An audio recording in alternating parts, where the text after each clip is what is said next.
எப்படி பார்க்குறோம்னா இதில் உள்ள மெயினாக ஃபிலசாபிக்கல் திங்கிங் கொஞ்சம் அதில் மேலே தமிழினுடைய அழகு ஆண்டாள் எப்படி அதை உபயோகிச்சிருக்கா இது வரைக்கும் அதுக்கு முன்னாடி நாம் பார்த்தோம் பிள்ளைத்தமிழ் பாடியது தமிழிலேயே பிள்ளைத்தமிழ் அப்படிங்கிற ஒரு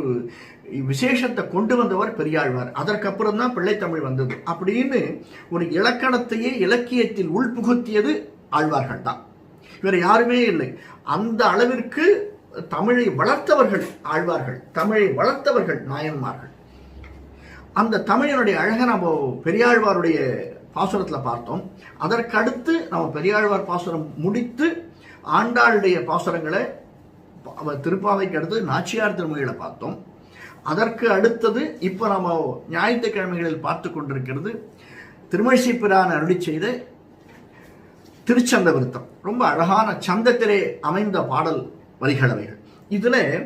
இவ சொல்கிறா மெதுவாக பேசுகிறா ஏன்னா நாம் சில பேர் இந்த சத்திரத்தில் போய் படுத்துட்டோம்னு வச்சுக்கோங்க வேற எதுவுமே செய்ய வேண்டாம் அவள் அங்கே போடுற சப்தம் பழங்காலத்தில் நான் இப்போ சொல்கிறது இல்லை இப்போ யாரும் ஒன்றும் டிஸ்டர்ப் பண்ணுறதில்லை அவளுக்கு தனித்தனி ரூம் கொடுத்துட்றா அந்த காலத்து பெரிய தாழ்பாய் மாதிரி ஒன்று கொண்டு கொடுத்துருவா ஒரு பெரிய பெட்ஷீட்டு அதில் ஒரு 10 பேர் படுத்துட்டுருவா 3-4 கொடுத்துட்டாங்கன்னா தலானை போட்டால் படுத்துட்டுருவா இவா எழுப்பவே வேண்டாம் அவளை பக்கத்தில் இருக்கிற எழுப்பவே வேண்டாம் அந்த சமையல் கட்டில் வந்து அவள் சமையல் ஆரம்பிச்சிட்டான்னாலே இங்கே இருக்கிறவா எழுந்துருவா அவள் போடுற சப்தம் இங்கே இருக்கிறவா எழுந்துருவா அந்த மாதிரி இல்லையாம் இவா பேசுறது பக்கத்தில் இருக்கவாளுக்கு கேட்கக்கூடாது அப்படின்னு என்ன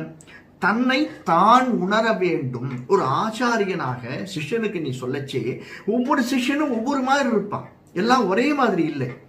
எல்லாருக்கும் ஒரே மாதிரி சொல்லிக் கொடுப்பவன் ஆச்சாரியன் அல்ல ஒவ்வொருவரும் எப்படி பாத்திரம் அறிந்து பிச்சையிடு அப்படின்னு பழமொழி இருக்கு அந்த பாத்திரத்தை அறிந்து அவர்களுக்கு ஏற்ற சொல்லிக் கொடுக்கக்கூடியவன் தான் ஆச்சாரியன்